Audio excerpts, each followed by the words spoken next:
Estudo bíblico. Multiplicando discípulos.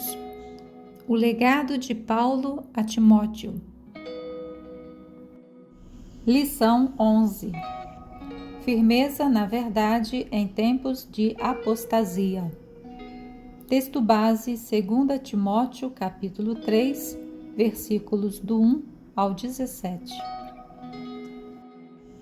O objetivo da lição é levar os discípulos a discernirem os sinais espirituais dos últimos dias, rejeitarem a aparência de piedade sem transformação e permanecerem firmes na verdade das Escrituras, sendo formados por ela para uma vida piedosa e frutífera.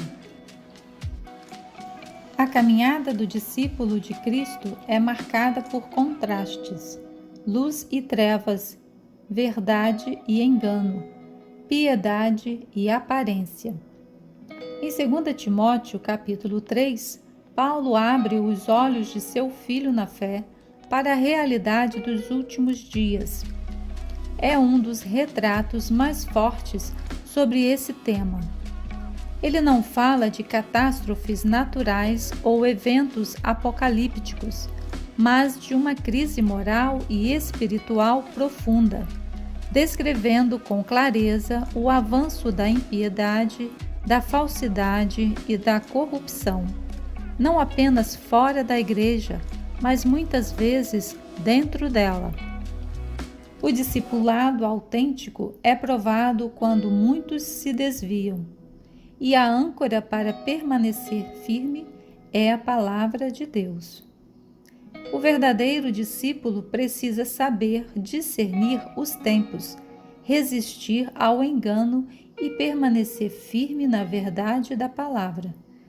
Essa lição é um chamado ao compromisso com a sã doutrina e com uma vida que glorifica a Deus, mesmo quando muitos estão se afastando dela. Primeira reflexão: os perigos dos últimos dias. Paulo sabia que seu tempo estava acabando.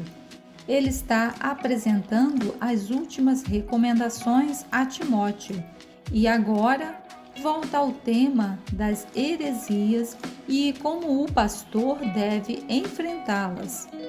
Paulo está avisando a seu discípulo amado que as coisas iriam piorar ainda mais. Não era somente a questão da perseguição, que a essa altura já estava muito intensa e cruel, mas especialmente por conta da maldade do ser humano. Ele descreve como tempos difíceis, terríveis, violentos, perigosos e hostis.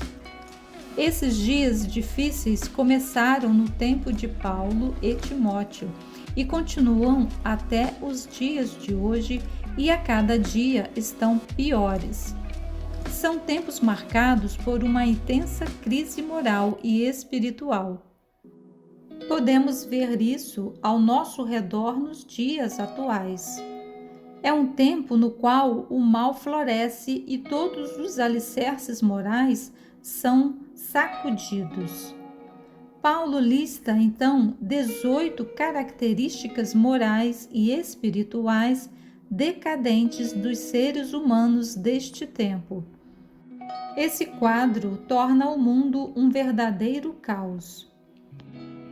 Paulo nos alerta que os defensores destes males se infiltram no seio da igreja e vão atraindo aqueles que estão fracos na fé, que não têm convicção e que estão comprometidos com o pecado. Estas pessoas são iludidas pelas mentiras e por isso não conseguem compreender a verdadeira mensagem do Evangelho. Falsos mestres como Jannes e Jambres se opõem à verdade com discursos carismáticos, aparência de autoridade, mas com corações corrompidos. Eles manipulam as pessoas, porém sua corrupção será desmascarada. Ninguém consegue enganar a Deus. Ele é Deus onisciente E ainda que possamos mostrar às pessoas uma imagem exterior, Deus sonda o coração e sabe muito bem como estamos vivendo e se somos verdadeiramente fiéis a Ele. No tempo certo, todo joio será exposto.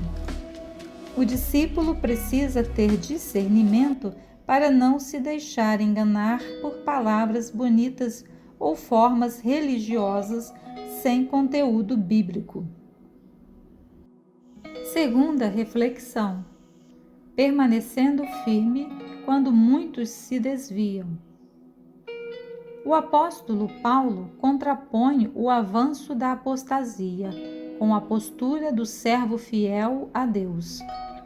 Paulo, próximo da morte, faz uma retrospectiva de toda a sua vida de serviço a Cristo, que começa em sua primeira viagem missionária e se estende até a masmorra romana, fria, úmida e cruel.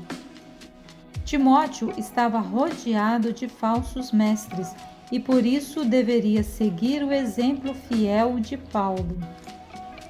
Ele lembra das perseguições, mas também lembra do livramento do Senhor. A oposição à nossa fé e a nós mesmos não é exceção, mas é parte do caminho, pois a fé que agrada a Deus atrai a resistência do mundo. O próprio Senhor Jesus nos alerta sobre isso em João capítulo 15, 18 e 19. Devemos encarar as perseguições com firmeza, com fé e perseverança, conforme o exemplo de Paulo e de muitos heróis da fé. Paulo avança afirmando que os perversos e impostores continuariam intensificando sua impiedade.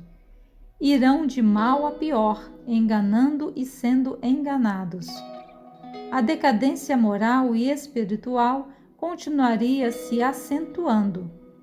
Por outro lado, Timóteo deveria permanecer firme em tudo o que aprendeu.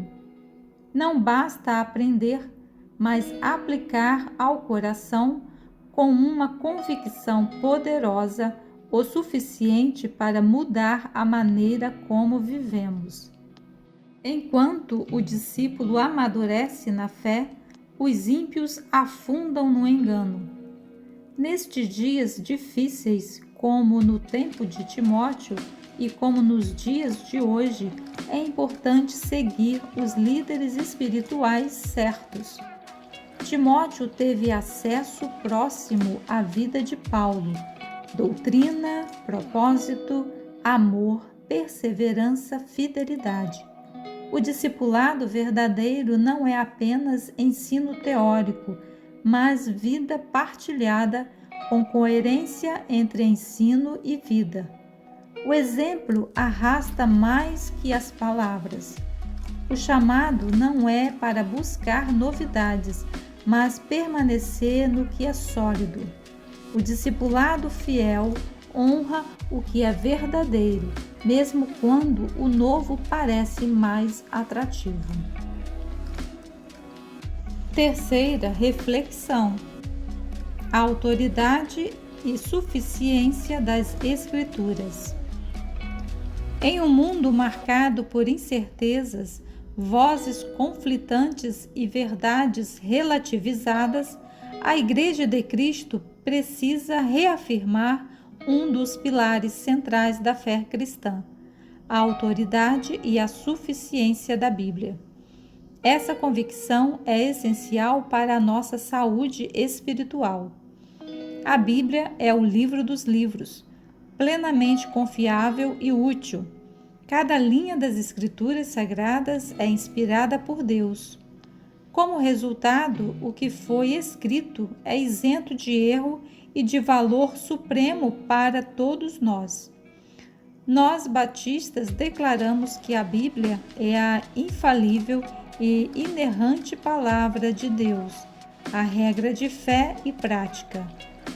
Por isso, devemos tratá-la com a devida reverência, lendo, meditando, aplicando seus ensinamentos à vida e compartilhando como tesouro precioso. Quando afirmamos que a Escritura tem autoridade, aceitamos que tudo o que ela ensina deve ser crido e tudo o que ela ordena deve ser obedecido.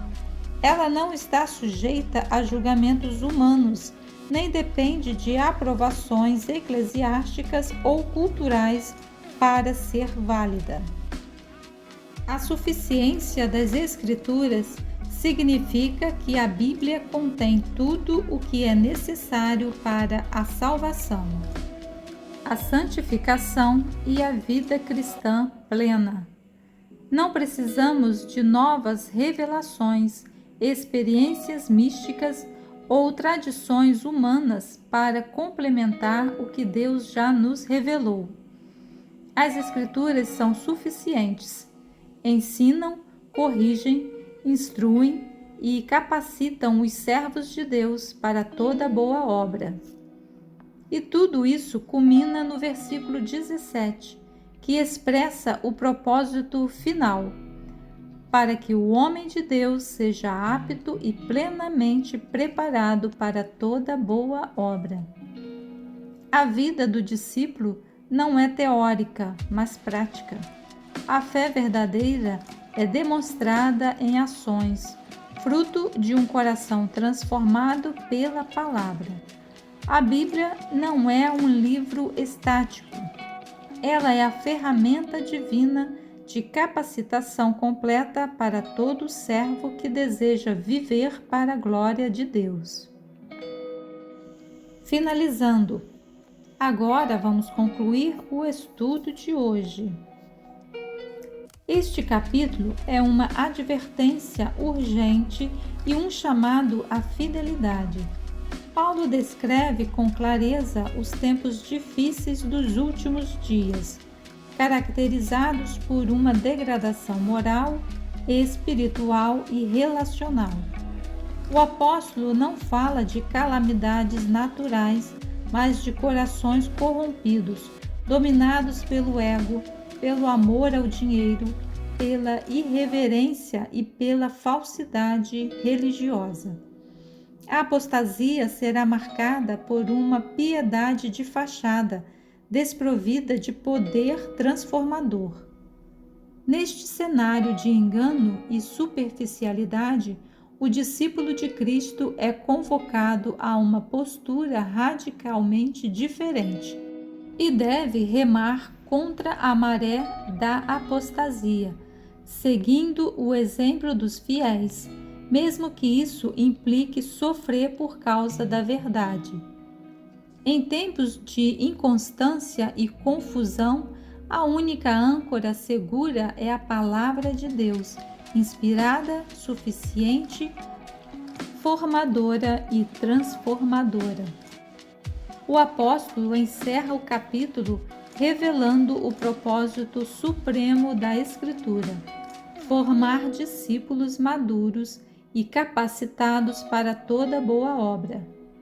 A Bíblia não apenas revela o que é certo e errado, ela corrige, restaura e treina o discípulo para viver em retidão diante de Deus e dos homens.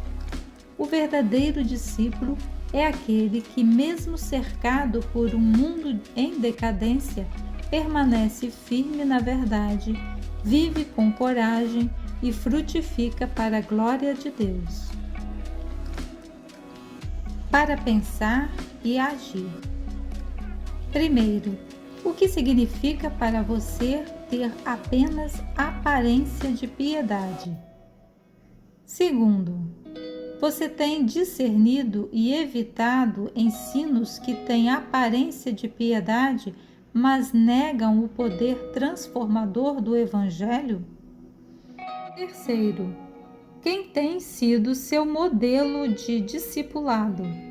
Você é modelo para alguém? Esperamos que este estudo lhe ajude na compreensão da Bíblia Sagrada. Obrigada por permanecer até o final em nosso refúgio. Aqui você encontrará outros textos e estudos bíblicos. Compartilhe você também esta mensagem. Através dos links na descrição deste vídeo, você terá acesso à nossa estante virtual com diversos livros. Até o próximo encontro.